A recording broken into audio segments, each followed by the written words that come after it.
No question about it, there's plenty of spots you can reach and big crappie you can catch if you'll take a plunge into wade fishing.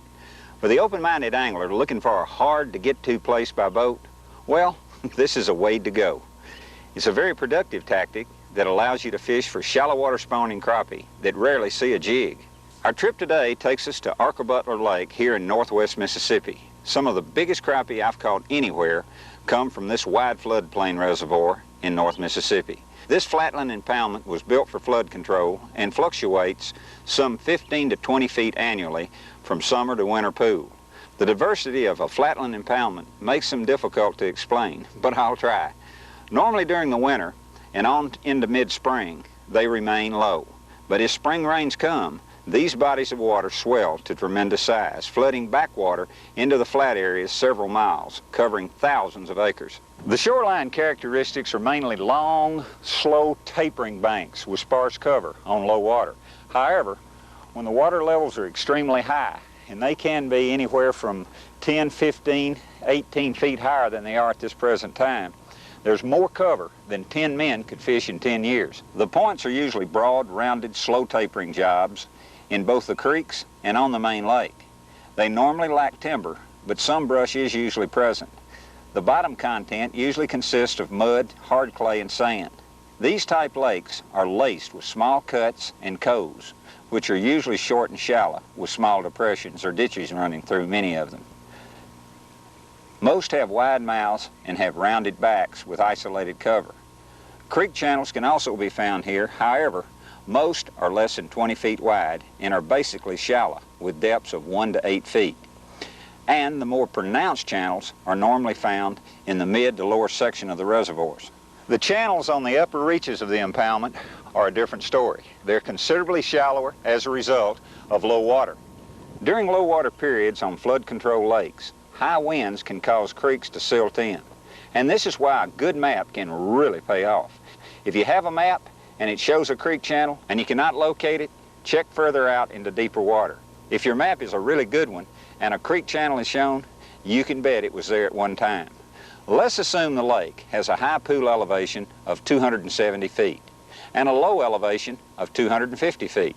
This means that the lake fluctuates approximately 20 feet, and that 20-foot interval line, as well as the channel, can be a long way out from shore on a flatland impoundment. Sure, you may see a creek or a deep ditch coming into the back end of a cove or a pocket, but it disappears as it meanders its way on out toward the main lake as a result of low water and wind action that causes siltation. But the further out you move, the more defined the creek channel should be. Now let me show you the type area we'll be wading today. We've selected an area in the upper reaches of the reservoir where the cover is much more present and dense compared to the mid and lower sections of the lake. Here the terrain is considerably flatter and much more shallower, with wide expansions of flats with a network of small ditches and depressions that meander their way all out through these shallow flats.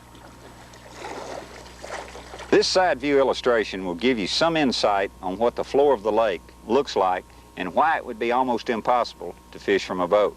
These flat areas will average anywhere from 6 inches deep to 2 feet deep, dropping off from 1 foot to 4 feet deep, and it's along these shallow drops and around this type cover where we'll be fishing today. The best technique in fishing objects like this will be of a vertical nature. In cover of this type, I'm totally convinced you're going to catch bigger crappie and more crappie vertical fishing than you would by, let's say, casting ultralight tackle. Now, first of all, you can cover a wider depth range regardless if the fish are suspended or on the bottom. And secondly, you'll be able to keep your offering in one spot for a longer period of time. And this is extremely important in a muddy water environment. Third, you'll be able to control the correct presentation every time. Fourth, if they're extremely inactive and move in very tight to the submerged cover as a result of cold water or a weather change, you'll be in a much better position to tease them into hitting. And fifth, if the terrain is loaded with submerged cover, you'll spend more time tying on jigs than fishing. There we go. Look at that boil. Come out from in there. Oh, come on back here. Come on. The old pole's so long.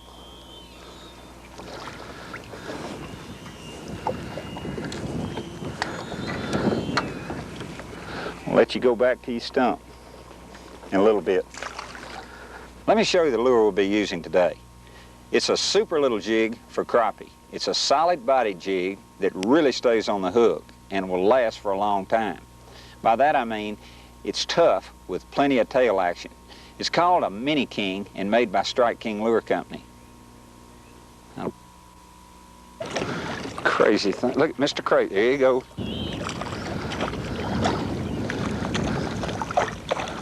Where are you going at, Buster?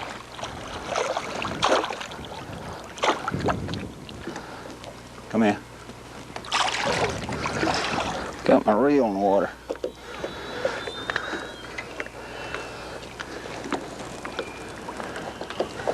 Oh, it's got eggs in her. Somebody said, "Why'd you throw that fish back?" First of all, I'm lazy. I don't like to clean them. Besides, I got a lot of fish in my freezer. And those fish are full of roe and they need to spawn. I'm not hurting them, I just might hurt their pride a little bit. That's about all I'm doing.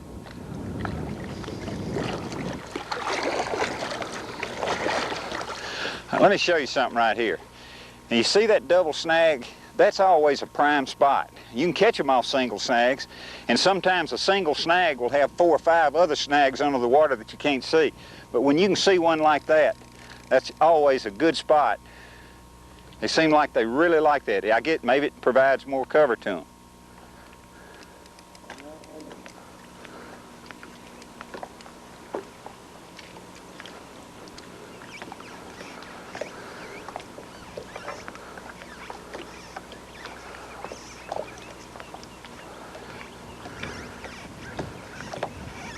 So you don't want to move that jig too fast because the water's muddy and they can't see it that well. You've got to give them time to pinpoint it. They can hear that movement, although there's no vibration there, but any movement in the water creates displacement of water molecules, and it's within that displacement that they can hear that, detect that sound. But I've got that rod just barely jigging it, trying to hold it in one spot. There he is. Come on.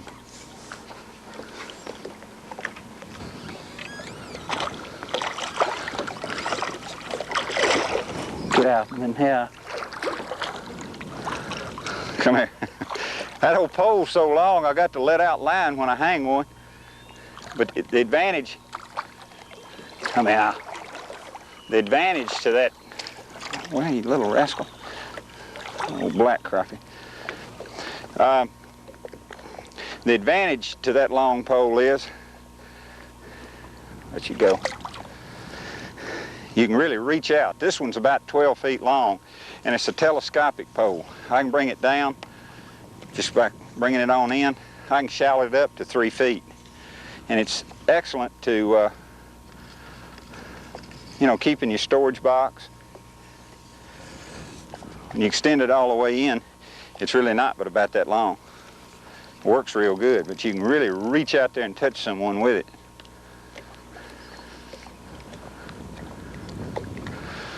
So you gotta first fix your guides.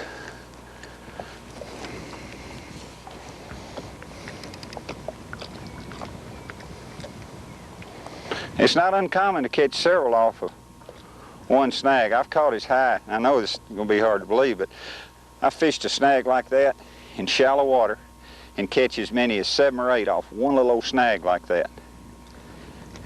And out in about waist deep water, I've caught as high as 15, 18 off one snag.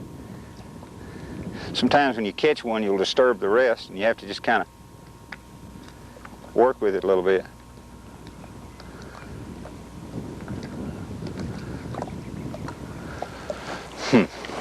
Come back to that. You know, wading offers a number of advantages. For one thing, it's completely silent, plus the angler creates a small image compared to a boat, and is much less likely to be seen or heard by fish, even at close range. The angler also creates a low profile. He also pays much closer attention to the water and to likely fish habitat when he's wading. Wading gives you a sort of a built-in depth finder. You can actually feel the bottom begin to drop away under you as you approach a hole or a deep ledge. You also have your own built-in temp gauge when you wade wet. You'll be able to sense warmer and cooler water areas. You'll also be able to know what the bottom consistency is, and again, this can be a big tip-off to fish location. Soft, yucky bottom areas are not that attractive to fish, but a firm clay, or even better, a sand bottom with cover is an ideal location. Old, soft bottom areas are also tough to wade and can occasionally be dangerous. If the mud is more than ankle deep, it can be a real chore to move around in. Plus, it may contain deeper holes where you'll bog down below your la. Plowing your way through waist-deep, mucky, yucky mud isn't my idea of fun.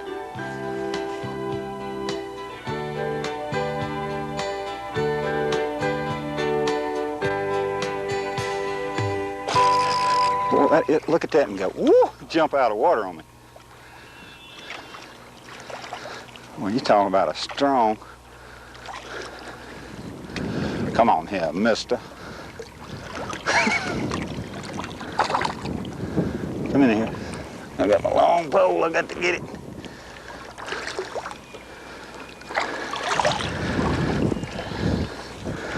That ain't bad. Bad at all.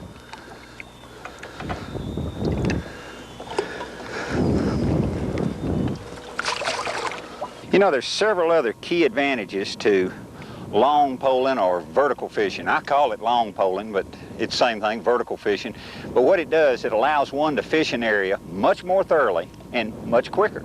Plus, with this type of equipment, you've got a tremendous amount of leverage for lifting and pulling a crappie away and out of thick cover.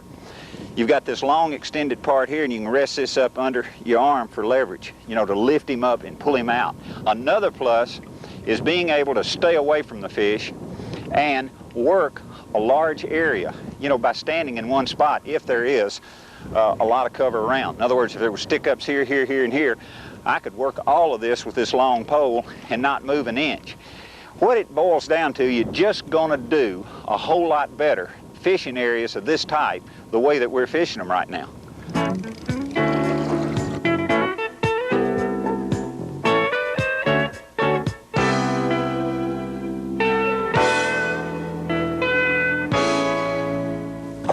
Whoa.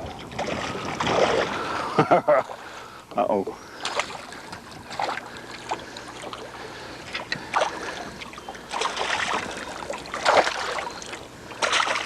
Well, you just full of yourself, ain't you? You're gonna get all hung up in the stick up. Whoa. He swallowed it. He absolutely ate the whole thing.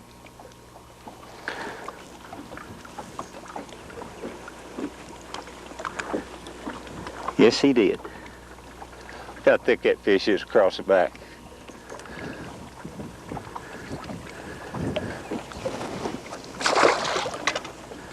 You know, I've been talking about all the pluses and good points about wade fishing.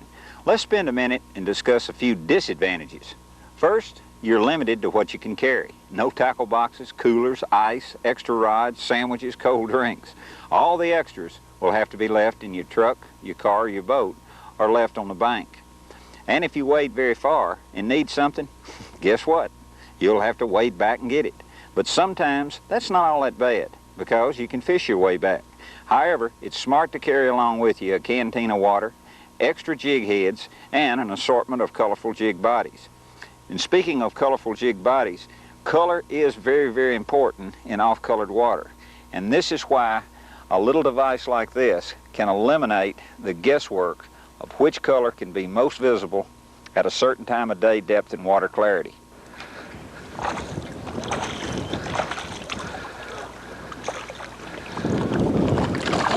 Woo! Breaking water.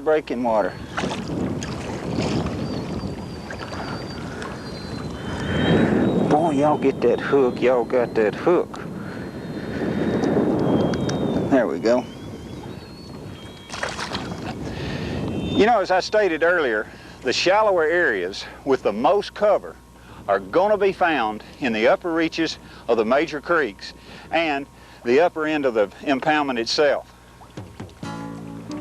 In these locations, most of the defined channels have silted in, except for the river channel. These filled-in areas were caused by wind and wave action, and about the only defined channels to be found are in the upper 1/3 of the creek coves and on out toward deeper water.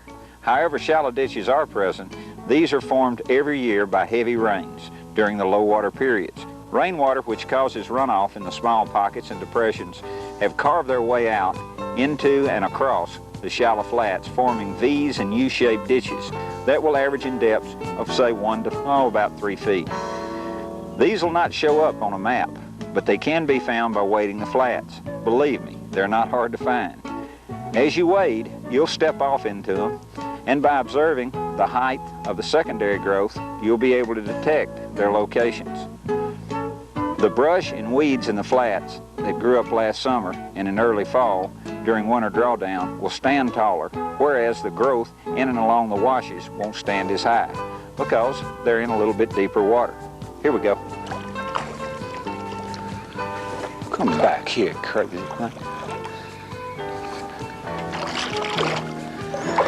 Yo, where are you going? Trying to get through my legs.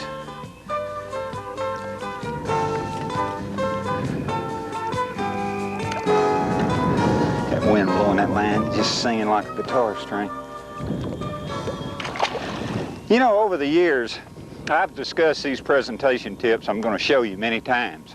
And if you've heard them before, well, bear with us just a few seconds, because I find them interesting enough and helpful enough to mention them again.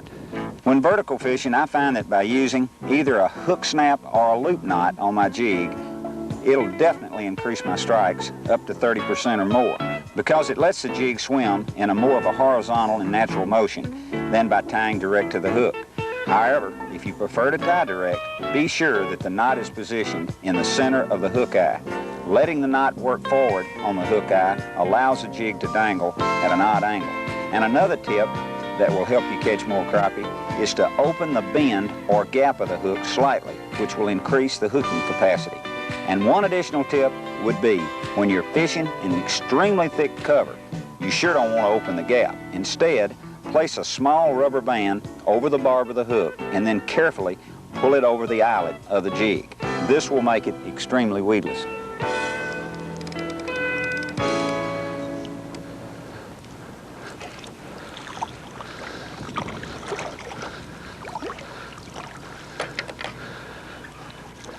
Come on.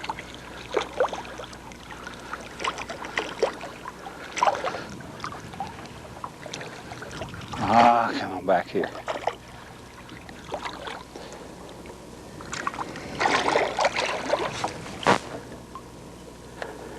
Got it good. Legs too. You know, it's important to remember that crappie, like bass, are structurally oriented, and they will relate to break lines. Even during the spawning season, you'll find that the largest crappie in an area will target in, they'll zero in to a drop-off with cover. Now sure, they'll spawn in shallow water in lakes of this type, but they're usually going to spawn where there's a ditch, a wash, a slough, a depression, or a little small channel that meanders its way, you know, out from the shoreline on out into the lake itself. Now keep in mind that a break line will not necessarily hold many crappie. A term one needs to understand is break. A break is that area on a break line that has some form of cover. Crappie are predominantly object-oriented. Objects, shallow or deep, are very attractive to crappie, and it'll hold them in these locations most of the time and most of the year, only if the depth is to their liking. Look at the size of this fish here.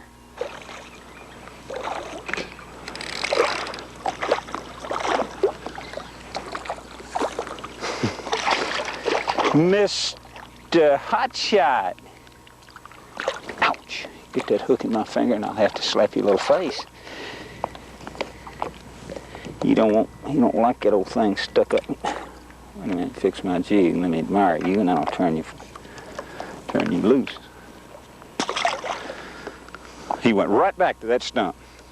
Regardless of the lake, river, or pond you fish, if it fluctuates, it's going to have a major effect on fish location. And flood control lakes are a prime example. Crappie learn quick that any area they select to use is only temporary because of the constant changing water levels. The fish you locate today, they could be gone tomorrow. However, if the lake is stable, they could use the same area for a much longer time. But once the water starts to rise or fall with a noticeable change, they're on the move again. And when they move, either shallow or deeper, they'll usually travel along a break line. And one of the best is a drop-off along a channel bank. You know, when you're faced with changing water levels, here are a few things to keep in mind.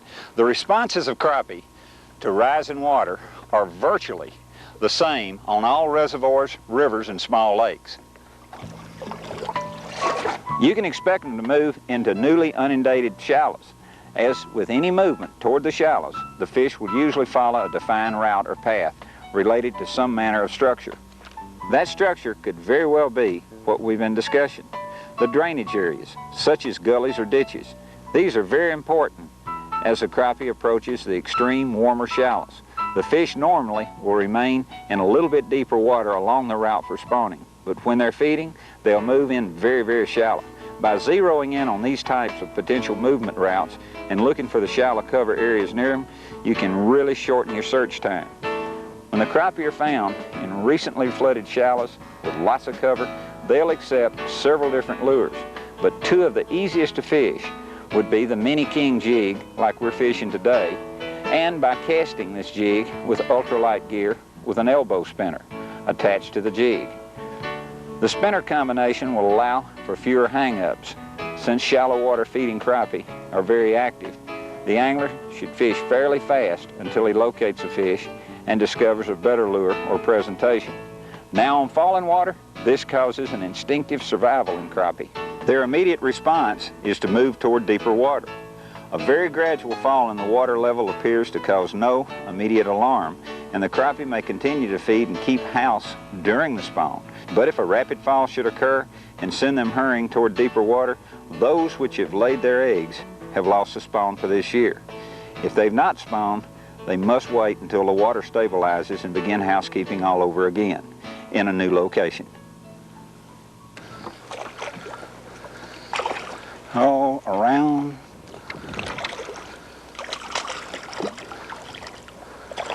Come here, come here, come here.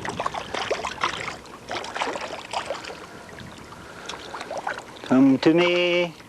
Let me show you what I'm doing. I'm not fishing really that much line. When I catch one of these things, I'm gonna put you right back. Now go right back down in your stump. I walked up too close on that. There might have been more than one there. But what I'm doing with this thing, I'm not fishing but really that much line off the end of it, 2 or 3 feet, because you can tell the depth of water I'm in. At times I'm up to about the bottom of my pockets, and other times it's knee deep. But when I hit a fish, the first thing I do with this little underspin, I mash that button, but I keep a little tension on it. That way he's running from me, but I'm letting out line. That way I've got enough line out that I can pull the fish to me and reach down.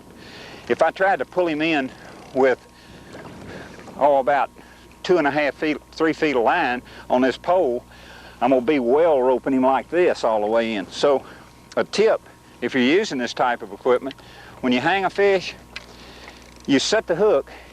You don't have to set it that hard. You don't want to set a hook real hard on a crappie, but I'm keeping tension on him. I take my baby finger and mash it right there and let out just a little bit of line, letting him fight.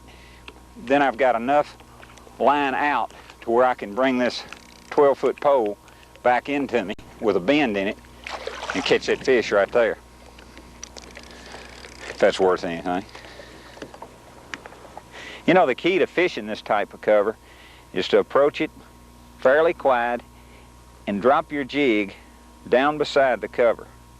and vertical fish it at several different depths. Now we're in shallower water, it's not as critical, but if we were out in deeper water, we would have to control our depth until we establish the depth level that the fish were using by dropping the jig all the way to the bottom, fishing right off of the bottom, and then raising it up slowly until we came up almost back to the surface, trying to establish the depth level. So that's very, very important in the way that you work the jig. You don't want to work it very fast in off-colored water.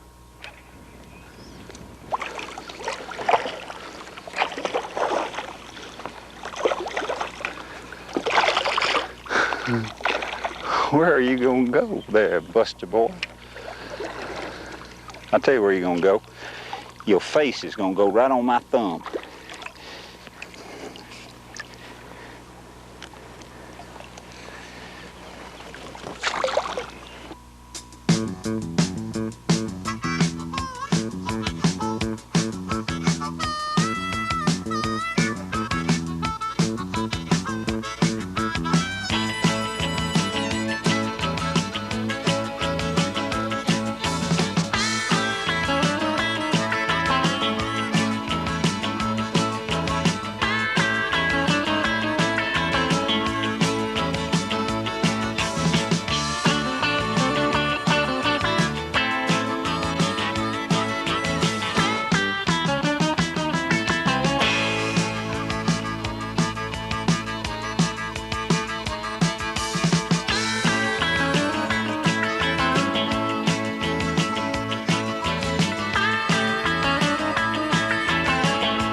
Whoa.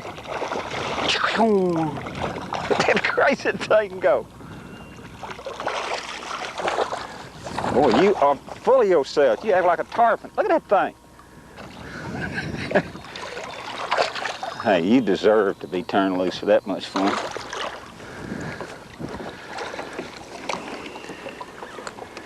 Big old thick thing. Pretty fish. I'm gonna put you right back there. Get under there. Good gosh. You know, there's so much to tell you about this kind of fishing. It's just impossible to do in this short time span. But maybe, just maybe, I've given you a start. As I said earlier, wading, well, it may not be for everyone, but for the open-minded angler looking for a way to catch springtime crappie he can't get to by boat, well, this is a way to go. We'll see you next time.